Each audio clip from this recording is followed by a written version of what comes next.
안녕하세요. 그래비티입니다. 2020년 전공 A 3번 문제 기출 보겠습니다. 그림은 육상에서 굴절법 지진파 탐사를 수행하여 지하 속도 구조가 수평 3층으로 나타난 피파 주시곡선이다. 가로축은 파원에서 수신기까지의 거리, 세로축은 지진파가 파원에서 수신기까지 도착하는 데 소요되는 시간이다. 주시곡선에서 실선은 피파가 수신기에 맨 처음 도달한 시간만을 연결하여 나타낸 것이다. 주시곡선을 분석하여 제1층의 두께를 쓰시오.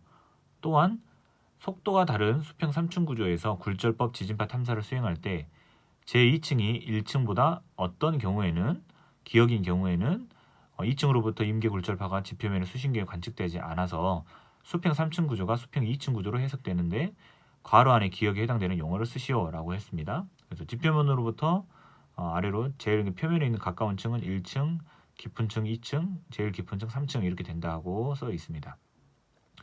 물어보는 것은 이제 크게 두 가지입니다. 1층 이제 두께를 쓰는 부분이 이렇게 하나, 그 다음에 이제 이 3층 구조가 2층으로 구조로 해석되는 경우 하나, 기억. 그래서 해서 두 가지를 물어봤고 2점짜리 문제입니다. 여기 이제 밑에 이제 주시곡선이 있는데 이 실선이 이제 어떤 거냐면 관측 이제 지진파의 파1에서부터 거리가 있고요. 가장 먼저 도달한 파가 어떤 건지를 이제 표현을 해 놓은 것입니다. 그래서 뭐 200m, 400m까지는 이제 이 파가 먼저 도달했다는 뜻인 거죠. 이 파의 기울기를 이제 기울기랑 이제 이 파의 기울기랑 이제 이 파의 기울기가 지금 다르다는 것이죠. 그래서 제일 먼저는 이제 그 1층과 2층의 경계까지 들어가서 임계 굴절해서 다시 지표면으로 올라오는 그 파보다 지표면 따라서 이게 직접 전달되는 그 직접파가 먼저 도달하니까 이것까지는 이제 직접파의 기울기 그리고 직접파의 속도가 되겠죠. 언제까지 직접파가 먼저 도달하냐면 400하고 800 사이인 600m까지는 직접파가 먼저 도달하는 것이고 600m에서부터 여기까지 1600까지는 이제 1층과 2층 경계에서 임계 굴절된 파가 제일 먼저 도달하는 것이고 그 이후부터는 2층하고 3층 임계 굴절파가 먼저 도달한다 이제 이렇게 보시면 되겠죠. 지금 이제 물어보는 게 1층의 두께를 구하라고 했는데 이 600m까지의 이 거리가 뭘 의미하는지를 아시면 구할 수가 있습니다. 그러니까 직접파랑 1층과 2층 사이에서 임계 굴절된 파, 그 임계 굴절파의 그 교차점이죠. 그래서 이 부분을 교차거리라고 하는 것이죠. 교차거리. 교차거리에 대한 내용은 그 알기 쉬운 지구물리 책 84쪽에가 있습니다. 그래서 이제 그림이 이제 이렇게 있고 이 교차거리를 구하는 식이 이렇게 있습니다. 그래서 직접파와 제가 여기 쓴 것처럼 직접파와 임계굴절파가 동시에 도달하는 거리입니다. 그래서 이 식에다가 이 우리가 주시곡선에서 알 수 있는 내용을 공식으로 써 넣으면 거리를 두께를 1층의 두께를 구할 수가 있습니다. 해보시죠. 일단 XCR이라고 쓰고요. 이것은 EH 그러니까 1층의 두께입니다. 그리고 곱하기 루트 V2 V1 마이너스 V1 이렇게 식이 되어 있습니다. 그래서 이제 이 속도를 알아야 되는데 속도는 어떻게 구하냐면요. 지금 0.1초 이 경계가 이 기울기가 지금 직접파의 기울기죠. 그래서 0.1초 동안에 600m를 간 것입니다. 그래서 속도는 V1의 속도는 0.1초 가는 동안에 600m 간 거죠. 이렇게요. 그러면 1초 가는 동안에는 6000m를 가는 건데 이것을 km/s 속력으로 하면 6km/s가 됩니다. 이렇게요. 그래서 V1의 속도는 6km/s고요. 그 다음 V2의 속도는 자 보시면 600m에서부터 1600m까지죠. 그럼 시간은 600m 도달했을 때는 0.1초 1600m 도달했을 때는 0.2초니까 이것도 0.1초를 가는데 600에서 1600까지 간 겁니다. 그래서 속도로 하면 1600 여기다 써볼게요. V2는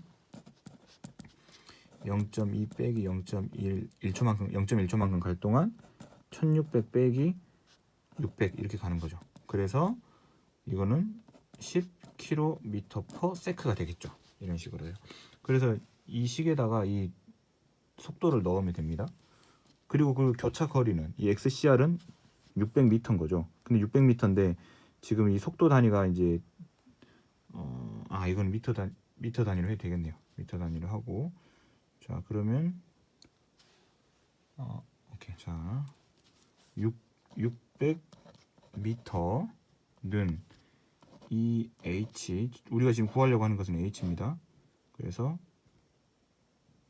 16 되시죠? 그리고 4 이렇게 해요. 그러면 이거 4죠? 루트 4는 2죠? 이게 지금 600이라는 것이죠.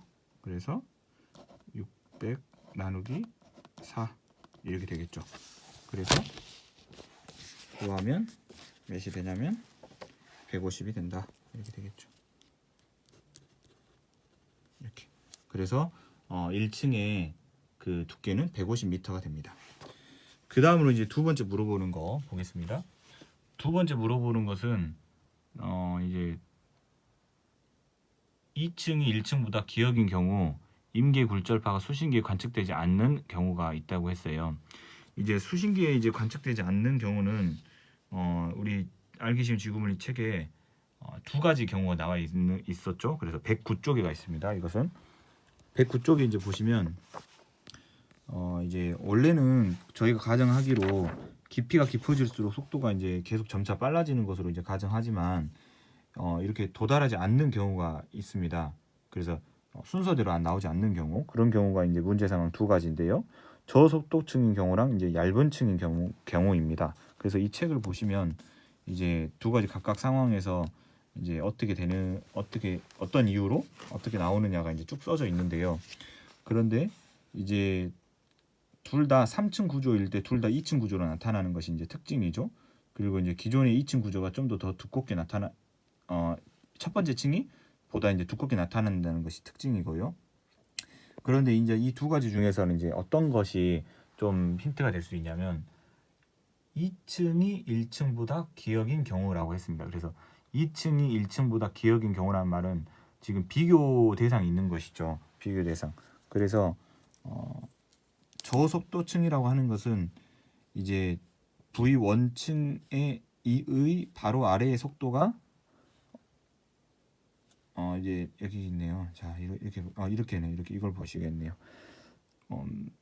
V1층 제일 표면에 가까운 층보다 V2층의 속도가 더 이제 느린 경우입니다. 그래서 층이 어떻게 되어 있는 거냐면 지표면이 있고 이게 이제 V1층이고 V2층이고 V3층인데 얘가 이제 더 속도가 느린 것이죠. 그래서 마치 이제 V2층이 안 보이고 V1층은 좀 더 이렇게 두껍게 나타난다는 것이죠. 근데 이런 경우는 V1보다 V2가 더 속도가 다시 말할게요. V2가 더 속도가 느린 경우, V1에 비해서요. 그래서 비교군이 있습니다. 근데 이제 얇은 층 같은 경우는 이제 뭐보다 더 얇다 이런 얘기보다는 이제 어떤 한 층이 이제 매우 얇은 경우를 이제 얘기를 해요. 그래서 지금 여기서는 물어보는 게 V2층이 V1 여기 읽을게요. 제2층이 제1층보다 뭐한 경우이라고 비교군이 되어 있으니까 이것은 얇은 층이라기보다 저속도층이라고 말할 수 있겠습니다. 비교군이 있어서요. 얇은 층은 V2층이 뭐보다 더 얇다는 그런 조건보다 이 어떤 한 층이 매우 얇을 경우만 이제 해당이 되면 되겠습니다. 그 조건만 맞으면 되겠습니다.